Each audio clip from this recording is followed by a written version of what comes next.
ദൈവനാമത്തിന് മഹത്വമുണ്ടാകട്ടെ. ഇന്നത്തെ പ്രഭാതത്തിലെ ചിന്തയ്ക്കായി ലഭിച്ചിരിക്കുന്ന വേദഭാഗം യാക്കോബ് അപ്പോസ്തലൻ എഴുതിയ ലേഖനം 5-ാം അധ്യായം 16-ാം വാക്യത്തിൻ്റെ അവസാന ഭാഗം. നീതിമാൻ്റെ ശ്രദ്ധയോടുകൂടിയുള്ള പ്രാർത്ഥന വളരെ ഫലിക്കുന്നു. ചൈനയിലെ ഹോനാൻ പട്ടണത്തിൽ ഒരു മുഹമ്മദീയ കുടുംബം താമസിച്ചിരുന്നു.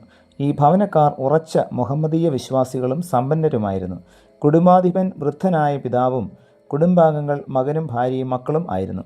ബാലികയായ കൊച്ചുമകൾ യേശുവിനെ പറ്റി കേട്ട് അവനിൽ വിശ്വസിക്കുകയും എപ്പോഴും പ്രാർത്ഥിക്കുന്നവളുമായിരുന്നു. ഈ ഭവനത്തിന് സമീപം ഒരു മിഷണറിയും കുടുംബവും വിദേശത്ത് നിന്ന് വന്ന് താമസിച്ചിരുന്നു. ഈ മിഷണറിയിൽ നിന്നാണ് ആ കൊച്ചു ബാലിക യേശുവിനെ പറ്റി കേട്ടത്. യേശുവിനെ പറ്റി അവൾ പഠിച്ചത് അവൾക്ക് സന്തോഷത്തിന് കാരണമായി. അവളുടെ ഹൃദയം അവൾ കർത്താവിനായി സമർപ്പിച്ചു. ഇവൾ യേശുവിനെ രക്ഷകനായി സ്വീകരിച്ചതും എപ്പോഴും പ്രാർത്ഥിക്കുന്നതും പിതാമഹനും മറ്റു കുടുംബാംഗങ്ങളും അറിഞ്ഞ് ക്രുദ്ധരായി വലിയച്ഛൻ അവൾ പ്രാർത്ഥിക്കുന്നത് കണ്ടാൽ കഠിനമായി ഉപദ്രവിക്കുന്നത് പതിവായി. മാതാപിതാക്കളും അതിന് കൂട്ടുനിന്നു. പീഡനമൊന്നും അവൾ വലിയ കാര്യമായി എടുത്തില്ല. പിതാമഹൻ്റെയും മറ്റുള്ളവരുടെയും മനംതിരിവിനായി നിരന്തരം പ്രാർത്ഥിച്ചുകൊണ്ട് അവൾ ഇരുന്നു. യേശുവിനെ രക്ഷകനായി ലഭിച്ചതിൽ അവളുടെ ഉള്ളം ഏറെ സന്തോഷം കൊണ്ട് നിറഞ്ഞു. ഹോനാൻ പട്ടണത്തിൽ ഇടയ്ക്കിടയ്ക്ക് പട്ടാളക്കാർ വന്ന് കൊള്ള ചെയ്യുന്നത് പതിവായിരുന്നു. പെൺകുട്ടി താമസിക്കുന്ന ഭവനത്തിന് സമീപം അവർ വരികയാണെങ്കിൽ ആ ഭവനം കൊള്ള ചെയ്യപ്പെടാതിരിക്കുകയില്ല. കാരണം അത് സമ്പൽ സമൃദ്ധിയുള്ളതായിരുന്നു. മറ്റു ഭവനത്തേക്കാൾ കൂടുതൽ സ്വർണവും വെള്ളിയും പണവും മറ്റു സാധനങ്ങളും അവിടെ നിന്ന് ലഭിക്കുമെന്ന് പട്ടാളക്കാർക്ക് അറിവുള്ള വസ്തുതയാണ്. ഒരിക്കൽ ഈ വീട് അവരാൽ ആക്രമിക്കപ്പെടുകയും ഏറെ കൊള്ള വസ്തുക്കൾ കൊണ്ടുപോവുകയും ചെയ്തിരുന്നു. ഒരു ദിവസം പിതാമഹൻ വിദൂരതയിലേക്ക് നോക്കി നിൽക്കവേ ഒരു സംഘം പടയാളികൾ കടന്നു വരുന്നത് കണ്ടു. അവരുടെ ലക്ഷ്യം തൻ്റെ ഭവനം തന്നെയെന്ന് അദ്ദേഹം ഗ്രഹിച്ചു. എന്തു ചെയ്യണം എന്നറിയാതെ പരിഭ്രാന്ത ചിത്തനായി പ്രധാന മുറിയിൽ അങ്ങോട്ടും ഇങ്ങോട്ടും ഓടി നടക്കവേ പ്രാർത്ഥിക്കുന്ന കൊച്ചുമകളുടെ കാര്യം അദ്ദേഹത്തിൻ്റെ ഓർമ്മയിൽ വന്നു. വളരെ വേഗം മകളെ വിളിച്ച് വിവരം ധരിപ്പിച്ചുകൊണ്ട് രക്ഷയ്ക്കായി നടുമുറിയിലിരുന്ന് പ്രാർത്ഥിപ്പാൻ ആവശ്യപ്പെട്ടു. അവളെ മുറിയിൽ കയറ്റി വാതിലടച്ചു പ്രാർത്ഥിപ്പാൻ നിർദ്ദേശിച്ചു. വാതിൽ അടച്ചിരിക്കുന്നതിൽ പ്രയോജനം ഒന്നുമില്ലെന്ന് അവൾക്ക് തോന്നി. പ്രധാന വാതിൽ തുറന്ന് മുട്ടിന്മേൽ നിന്ന് പ്രാർത്ഥിക്കുവാൻ തുടങ്ങി. പുറമേ പോകുന്നവർക്ക് കാണാൻ തക്കവണ്ണമാണ് അവൾ വാതിൽ തുറന്നിട്ടത്.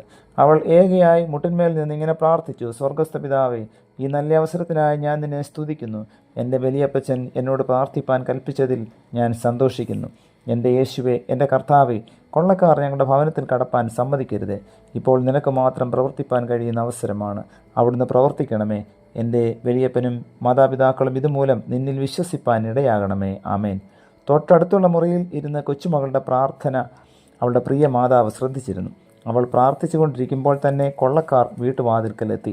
കൊള്ളത്തലവൻ വീട്ടിനുള്ളിലേക്ക് പ്രവേശിപ്പാൻ ശ്രമിച്ചു. അയാളുടെ പ്രതീക്ഷയ്ക്ക് വിപരീതമായി വളരെ മരുക്കമുള്ള തൻ്റെ കുതിര ഭയപ്പാടുള്ള കാഴ്ച കണ്ടതുപോലെ പിന്നോട്ട് ആഞ്ഞു.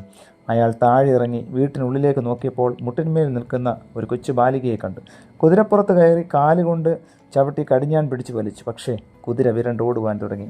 ഇത് ഭൂതബാധയുള്ള വീടായിരിക്കും, നമുക്ക് പട്ടണത്തിൻ്റെ മറുഭാഗത്തേക്ക് പോകാം എന്ന് പറഞ്ഞ് അയാളും കൂട്ടാളികളും വേഗത്തിൽ സ്ഥലം വിടുകയാണ് ഉണ്ടായത്. പെൺകുട്ടിയുടെ വലിയച്ഛനും മാതാപിതാക്കളും കൊച്ചുമകളുടെ പ്രാർത്ഥനയുടെ ഫലമായിട്ടാണ് ഈ വിടുതലുണ്ടായതെന്ന് മനസ്സിലാക്കി. അതിനടുത്ത ദിവസം പ്രഭാതത്തിൽ കൊച്ചുമകളും അയാളുമായി മിഷണറിയെ പോയി കണ്ടു. അത്ഭുതകരമായ ഈ വിവരം അറിയിച്ചു.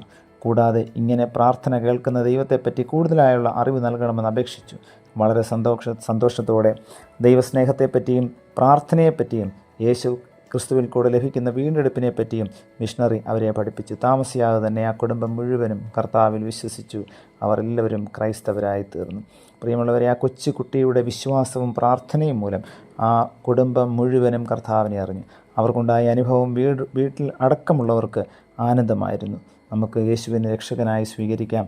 ക്രമമായുള്ള പ്രാർത്ഥനയും നമ്മുടെ ജീവിതത്തിൻ്റെ ഒരു അനുഭവമായി തീരുവാൻ ഇന്നത്തെ വചന കേൾവി നമ്മെ ഓരോരുത്തരെയും സഹായിക്കട്ടെ. പ്രാർത്ഥിക്കാം. പ്രിയ കർത്താവേ, നൽകിയ വചനത്തിനായി നന്ദിയോടെ സ്തോത്രം. പ്രാർത്ഥന കേൾക്കുന്നതായ ഒരു ദൈവം ഇന്നും ജീവിക്കുന്നുവെന്ന് ഇന്നത്തെ ധ്യാനത്തിലൂടെ ഞങ്ങളെ കേൾപ്പിച്ചല്ലോ. നന്ദിയോടെ സ്തോത്രം കർത്താവേ. ഓരോ നിമിഷവും എരിവോടുകൂടെ പ്രാർത്ഥിക്കാൻ, വിശ്വാസത്തോടുകൂടെ പ്രാർത്ഥിക്കാൻ ആവശ്യമായ കൃപ ഞങ്ങൾക്ക് അവിടെ നിന്ന് നൽകണമേ. ഇന്നത്തെ ദിവസത്തെ അവിടെ നിന്ന് അനുഗ്രഹിച്ച് ഞങ്ങൾക്ക് നൽകിയാട്ടെ. യേശു കർത്താവിൻ്റെ നാമത്തിൽ തന്നെ ആമേൻ.